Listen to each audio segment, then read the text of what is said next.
Oke, selamat sore semuanya. Ya, kita masuk di pertemuan kelima yaitu tentang database, arsitektur, dan keamanan di IoT. Ya, kata database pasti kita sudah sering kenal ya kan? Jadi agar di sini memperoleh hasil yang maksimal dari platform IoT, nah, di sini perlu menggunakan yang namanya database.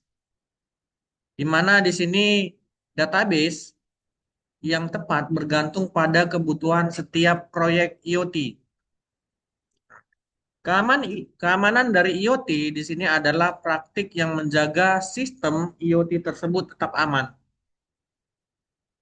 Kemudian alat keamanan IoT-nya tetap melindungi dari ancaman dan pelanggaran, kemudian dapat mengidentifikasi dan menyatukan risiko, serta dapat membantu memperbaiki kerentanan keamanan IoT untuk memastikan ketersediaan integritas dan kerahasiaan solusi dari IoT. Kita lihat database IoT.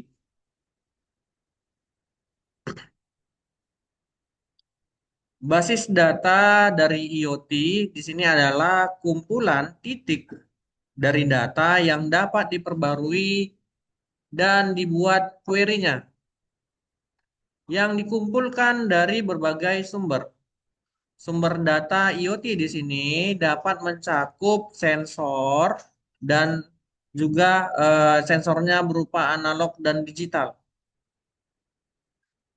Sistem kontrol dari industri di sini maupun perangkat yang dapat dikenakan bahwa dia di sini mengatakan setiap perangkat ini biasanya mengeluarkan data deret waktu. Jadi dicontohkan misalnya di bidang pertanian. Nah, jadi ada IoT yang dia mengontrol tentang tanaman. Jadi di situ ditanamkan sebuah sensor, misalnya kelembapan tanah, gitu kan. Jadi dia akan mencatat setiap jam berapa tanahnya di dibasahin. Kemudian nanti dia akan menyimpan sebuah laporannya di database-nya, mulai dari waktu, kemudian berapa suhu atau berapa nilai dari kelembapannya ya. Banyak lagi, bukan hanya itu. Misalnya tentang suhu di ruangan, itu bisa juga pakai database. Hanya saja, kalau IoT ini dihubungkan dengan yang namanya metode, ini udah tingkat tinggi ya. Ini udah pakai proyek yang besar. Kalau untuk proyek sederhana, nggak harus pakai metode. Kita lihat di sini adalah diagram hubungan database, server, dan perangkat IoT. Nah, di sini dapat kita lihat, ini database-nya, kemudian ada aplikasi servernya, kemudian ini device IoT-nya. Jadi semuanya juga saling berhubungan. Sama seperti dengan sebuah CCTV. CCTV sekarang udah canggih. Sekarang CCTV sudah nggak semahal dulu. Kalau dulu kita harus beli harganya 1,5 juta, 2 juta ya kan. Jadi sekarang CCTV ada yang harga 300 ribu. Jadi CCTV tersebut harus terkonek ke internet. Penyimpanannya pilihannya ada dua. Mau pakai cloud atau pakai memori seperti USB yang di handphone itu. Pernah kan pakai memori di handphone kan? Nah, jadi itu juga penyimpanannya murah. Kalau nggak salah 2 TB itu sekitar 200 sampai 300 ribu. Ya 2 TB itu udah lama ya nyimpannya. Bisa sampai 2 bulan kalau nggak salah. Daripada bayar di cloud, cloud bayar berapa? 10 giga kalau nggak salah sekitar berapa itu? 50.000 ya. Antara itulah itu. Ada yang pernah langganan cloud? Belum pernah. Oh, berarti pakai yang gratisan semua ini, ya kan? Oke, nanti boleh dicoba. Bapak udah coba untuk CCTV di rumah ya. Jadi itu di kamar buat nengok anak-anak. Kalau kita kerjakan kadang anak-anak di rumah. Jadi kalau dia umpamanya main handphone, ya udah tinggal kita eh, klik tombol mic. Jadi nanti kita ngomong udah ada suaranya. Jangan main handphone terus. Jadi itu juga terikut ya. Tergantung settingan kalian. Kalian mau nyimpan atau enggak. Itulah kecanggihan teknologi sekarang. Di sini aplikasi IoT terhubung ke perangkat IoT yang jumlahnya jutaan atau miliaran dan menghasilkan data yang real time dalam berbagai format. Perangkat IoT di sini terhubung ke pusat data atau cloud. Nah, ini yang Bapak bilang tadi. Dan distribusikan ke seluruh lokasi edge itu ya, edge. Dia di sini menjalankan aplikasi IoT-nya real time dalam skala besar dengan kecepatan tinggi. Hanya saja berbagai konektivitas menjadi pengaruh untuk mendapatkan real time tadi. Jadi kadang saya kalau nge-remote anak saya itu ada kadang kendala koneksi. Jadi dia bilang maaf jaringan tidak stabil. Jadi misalnya kita mau buat arah kiri kanan atau kita mau bicara gitu. Ini menjadi masalah untuk real time ya. Jadi nanti kalian kalau mau buat seperti itu ya carilah koneksinya yang bagus. Kebetulan ini masih pakai koneksi handphone, belum pakai WiFi. Agar memperoleh hasil maksimal dari platform IoT-nya, di sini perlu menggunakan database yang dibangun untuk menangani tantangan berikut. Yang pertama, skema database IoT-nya. Di sini dia bervariasi. Sensor data IoT dapat memiliki berbagai bentuk ekosistem yang berkembang. Kemudian dia menuntut database yang mengakomodasi berbagai skema dari datanya dengan mudah, kemudian menyusun datanya secara otomatis. Kemudian skalabilitasnya di sini dia menghasilkan data dalam jumlah yang besar. Jadi memang iya ya, yang namanya rekap data itu pasti apalagi yang real time tiap detik ya kan harus terrecord. Sedangkan kalau gambar di handphone aja memori kalian mau penuh, ya kan? Apalagi yang cewek. Kenapa? Ya, karena sekarang gambar atau video kualitasnya sudah bagus. Sama seperti CCTV tadi, itu ada settingan gambarnya mau yang biasa atau mau yang HD.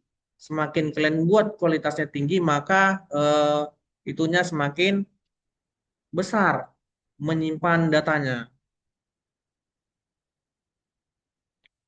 Kemudian kita lihat di sini dukungan data. Untuk mengurangi ruang disk yang mengoptimalkan permintaan data, di sini dukungan data operasional dan data direct waktu sangat penting. Penerapan yang fleksibel di sini bahwa basis data dari IoT harus memiliki kemampuan on-price, kemudian cloud atau edge, kemudian di sini dan pusat data serta fleksibilitasnya yang multi cloud. Kemudian kita lihat di sini kesiapan analitik waktu nyata. Jadi di sini jaga agar datanya dapat diakses, kemudian dicari dan berfungsi.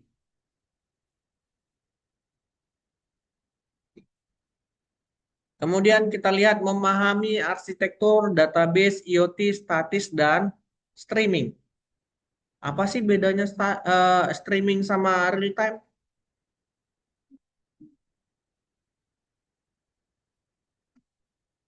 Ada yang tahu bedanya streaming sama real time?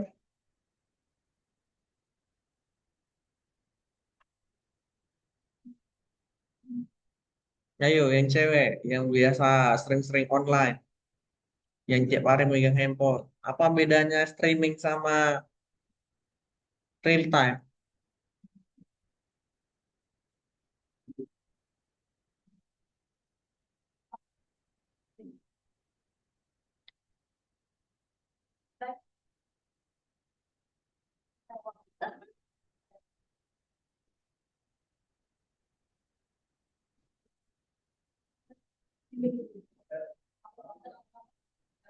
Kan nggak ada kata live. Saya bilang cuma streaming. Apa bedanya streaming sama real time? Ah, bingung kan? Padahal anak IT ya kan? Ah. Cuman lah coba kalau anaknya adiknya nanya yang masih SMA, Kak apa bedanya streaming sama real time Kak?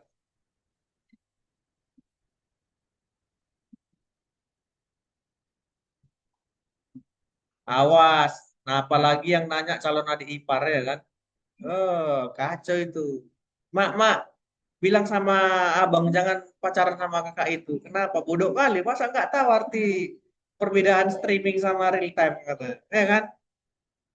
Kadang adik ipar calon ipar ini mengganggu suasana juga ya kan? Bisa menggagalkan rencana. Apa? Sama.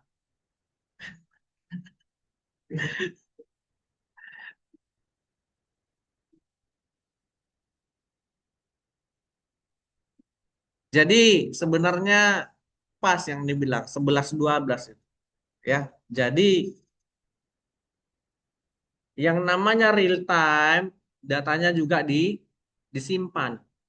Itu ya. Kapan aja bisa kita putar.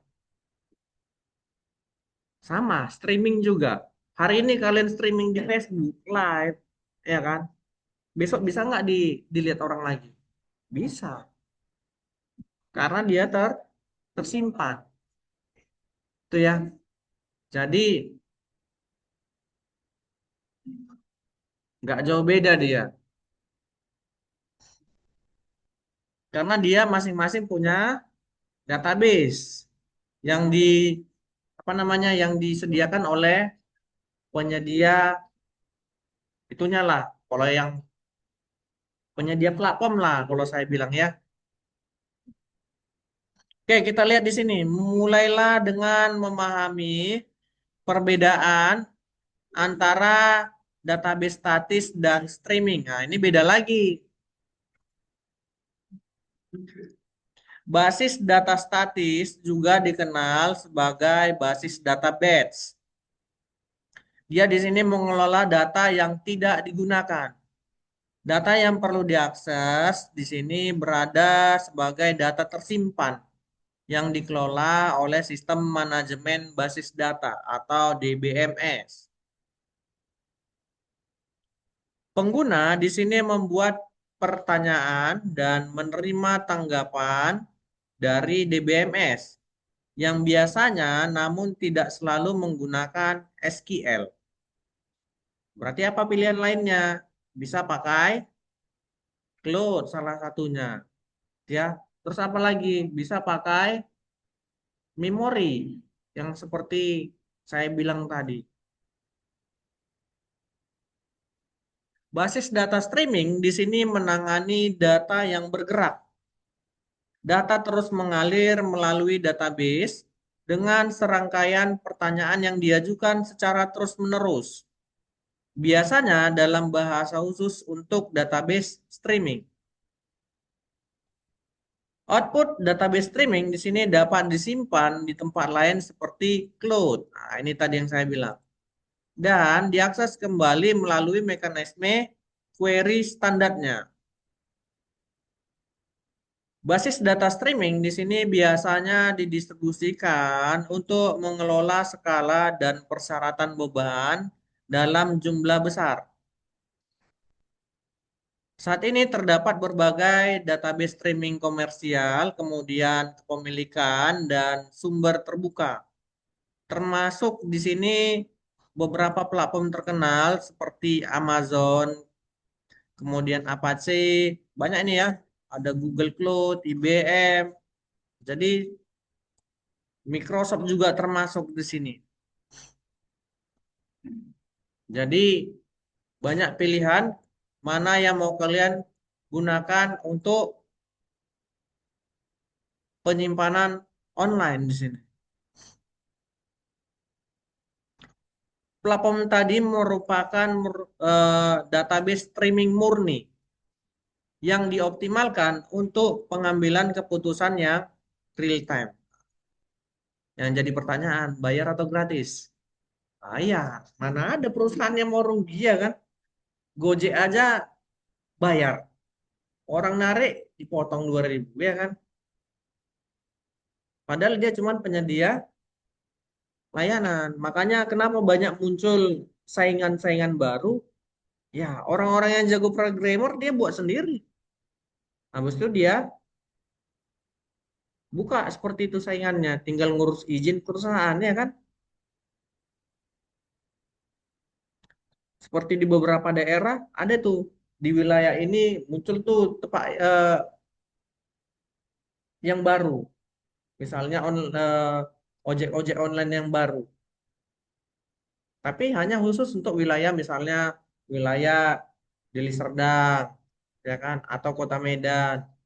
Di luar dari kota itu nggak ada lagi dia, belum buka cabang misalnya. Ada. Kenapa? Karena server dia belum kuat, belum balik modal. Nanti kalau udah surplus modalnya baru dia beli database yang besar karena dia real time. Itu ya. Kita lihat di sini perbandingan dari database statik dan streaming database. Nah, kalau kita lihat di sini bahwa di database statik dia ada penggunaan query, kemudian ditangani oleh database management system, kemudian masuk ke storage datanya. Nah, kalau di sini ada yang namanya input, kemudian dia nanti pakai output. Hanya ditangani sekilas oleh storage continuous query-nya. Sebentar aja dia. Oke, tapi ini apa namanya dibutuhkan biaya yang ekstra ya kalau mau buat project IoT yang pakai ini. Makanya kalau yang mau pakai project sederhana ya pakai SQL. Ya kita tahu SQL gratis kan? Misalnya nanti kalian buat project ya pakai PHP. Contohnya seperti di tempat saya kalau di sekolah ujian itu lokal dari server sekolah aja. Servernya cuma komputer PC biasa aja. Itu ya. Kenapa ya kalau beli server yang besar itu mahal kali ya? Oke, sampai sini ada yang mau ditanya? Enggak ada.